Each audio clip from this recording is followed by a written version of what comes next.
Olá, sejam bem-vindos novamente ao canal, professor Eudes falando. Já quero pedir para vocês se inscreverem no canal e ativar as notificações para vocês ficarem sabendo toda vez que eu postar uma aula nova aqui para vocês. Então vamos para mais uma aula. A nossa aula hoje vai ser sobre o Teorema de Pitágoras. Este teorema diz o seguinte: dado um triângulo retângulo qualquer, a soma do quadrado dos seus catetos será sempre igual ao quadrado da hipotenusa, como é representado nas expressões aqui, ó. Hipotenusa ao quadrado é igual cateto 1 ao quadrado mais cateto 2 ao quadrado. Ou simplesmente escrito nessa forma aqui. A ao quadrado, sendo A a hipotenusa, é igual B ao quadrado mais C ao quadrado, B e C sendo os catetos. Explicando um pouquinho melhor para quem não recorda o que é um triângulo retângulo, ele é um triângulo que possui um ângulo de 90 graus. Dessa forma, nós temos o lado que fica oposto ao ângulo de 90 graus é chamado de hipotenusa, ele é sempre o maior lado desse triângulo, e os outros dois são chamados de catetos. O triângulo retângulo ele é conhecido desde a antiguidade, porém ele ganhou notoriedade com os escritos de Pitágoras. Ele, apesar de não ter desenvolvido o teorema, ele foi responsável pela divulgação dele em toda a Europa através da sua escola pitagórica. Porém, bem antes disso, mais de 1000 anos antes dele, já haviam escritos na China que haviam menções a esse teorema. No entanto, na época, eles trabalhavam com triângulos bem específicos. Pitágoras mesmo trabalhava muito com o triângulo chamado 3, 4, 5, que é o triângulo que tinha essas proporções. 3 unidades de um lado, 4 unidades do outro e 5 unidades na terceira aresta. Porém, será que essa regra valeria para qualquer triângulo retângulo? Essa dúvida nós podemos sanar através de uma demonstração. E é o que eu vou fazer com vocês aqui. Ó. Imaginem um quebra-cabeças formado por 5 peças. 4 triângulos retângulos e um quadrado. Os triângulos retângulos estão pintados em vermelho e o quadrado em amarelo. Juntando essas peças, nós temos um quadrado de lado B mais C.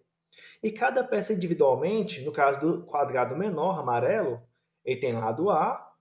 E no caso do triângulo retângulo, ele tem catetos B e C e hipotenusa A. Se através dessa figura aqui eu conseguir alguma relação entre os lados A, B e C, essa relação vai ser a relação válida para esse triângulo retângulo. No caso, como não sei os valores de A, B e C, é um triângulo retângulo genérico, então eu posso afirmar que qualquer relação que surge daqui é uma relação que vale para qualquer triângulo retângulo. E se essa relação for o teorema de Pitágoras, isso prova que o teorema de Pitágoras é válido para qualquer triângulo retângulo. Então, como é que nós vamos fazer isso aqui? Nós vamos calcular a área das peças de forma isolada, vamos somar a área das peças e vamos comparar isso com a área do quebra-cabeça montado. Isso vai nos gerar uma relação de igualdade, já que o quebra-cabeça é formado pelas peças, então as peças têm que ser equivalentes ao quebra-cabeça montado. Pensando nisso, quais são as peças que nós temos? 4 triângulos e um quadrado. Como se calcula a área de um quadrado? Basta pegar o seu lado e elevar ao quadrado, multiplicar por ele mesmo. No caso desse quadrado amarelo, a área dele vai ser A ao quadrado. E no caso dos triângulos? São 4 triângulos em vermelho. Então são 4 vezes essa área do triângulo para somar a área dos 4 triângulos. Mas como calcular a área de um triângulo? Multiplicar a base pela altura e dividir por 2. Então, a base B pela altura C dividido por 2. Como são 4 triângulos, 4 vezes esse valor. Só que como eu tenho um 4 aqui e um 2 aqui, eu posso simplificar essa operação. 4 dividido por 2, 2. Então, no resultado vai ficar 2BC. Sendo assim, o quebra-cabeça desmontado, só as peças, vai ter como valor A ao quadrado mais 2bc. Isso forma as peças do quebra-cabeça. E o quebra-cabeça montado? O quebra-cabeça montado é um quadrado, de lado b mais c. Então fica b mais c elevado ao quadrado. B mais C elevado ao quadrado é um produto notável. Vai ficar o quadrado do primeiro, B ao quadrado, mais 2 vezes o primeiro vezes o segundo, 2bc, mais o segundo ao quadrado, C ao quadrado. Então essa é a área do quebra-cabeça montado. Uma vez que a área das peças é igual à área do quebra-cabeça montado, então A ao quadrado mais 2bc tem que ser igual a B ao quadrado mais 2bc mais C ao quadrado. Mas reparem que nós temos o mesmo valor aqui dos dois lados. 2bc aparece em ambos os lados da igualdade. Então eu posso suprimir esse valor aqui. Simplificar esse valor. E o que vai sobrar para mim vai ser A ao quadrado do lado de cá, do lado da esquerda, e B ao quadrado mais C ao quadrado do lado da direita.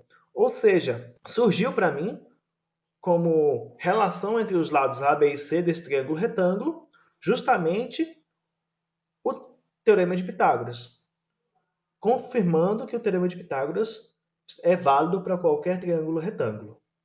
Uma vez que nós provamos que o Teorema de Pitágoras é válido para qualquer triângulo retângulo, vamos aplicá-lo para nós nos habituarmos na utilização desse teorema. Então temos aqui um triângulo retângulo de lados 20 centímetros, x e 25 centímetros. Aqui nós temos um ângulo reto, então isso aqui é um triângulo retângulo. Então, se é um triângulo retângulo, eu posso aplicar o teorema de Pitágoras.